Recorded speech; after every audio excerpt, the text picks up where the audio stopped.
programang ito ay rated SPG. Striktong patnubay at gabay ng magulang ang kailangan. Maaaring may masiselang tema, lengguwahe, karahasan, sexual, horror o droga na hindi angkop sa mga... Uy, bakit ka umiyak?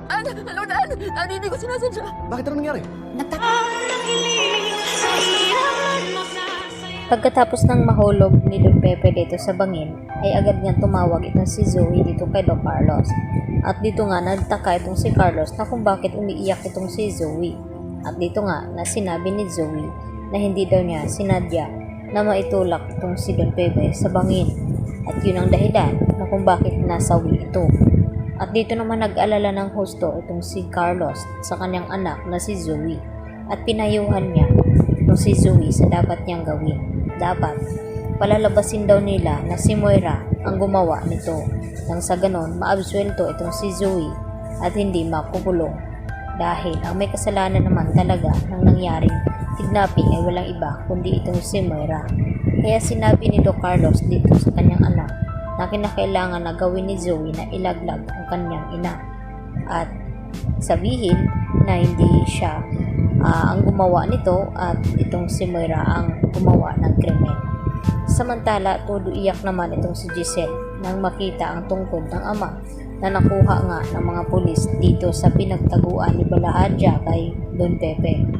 At sa kasamaang palad ay hindi nga nila naabutan itong si Moira at itong si Balahadja doon dahil dali-dali nga itong nakatakas nang makita ni Balahadja ang mga pulis na sumugod nga sa kanila. At dito nga nalaman ni Moira ang buong pangyayari na hinahabol pala ng mga pulis itong si Balahadja.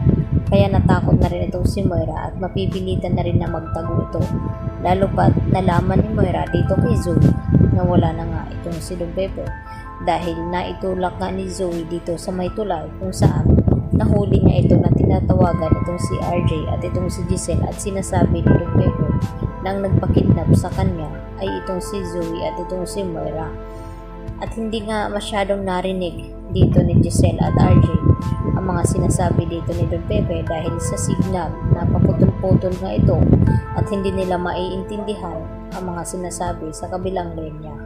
Samantala, dahil sa nagpunta itong si Annalyn doon sa operation ng mga pulis ay sa dito pa lang sa dinadaanan ay manakita na silang mga tao roon na marami at dito na tinanong ni Annalyn kung ano daw ang nangyari at dito naman na sinabi ng matanda na may nakita nga daw na hulog sa tulay at ito na nga nilapitan ni Annalyn at laking gulat nito na si Don Pepe ang kanyang nakita ng kanyang lolo. At dito naman na tinanong ni Annalyn kung buhay pa ito, subalit ang sinabi ng lalaki na hindi daw siya sigurado kung buhay patay na ba daw ito dahil sa lalim ng pinaghulugan nito ay malabo na nga mabuhay ito. Kaya dito agad na tinawagan ni Annalyn itong si Giselle at RJ na natagpuan na nga niya itong si Don Pepe at kinakailangan nila agad madala sa Apex Hospital nang sa ganun ay magamot agad itong si Don Pepe. At dito na hindi napigilan ni Annalyn ang kanyang sarili na mapaiyak habang nakatitig dito kay Don Pepe na ganun nga ang nangyaring sitwasyon.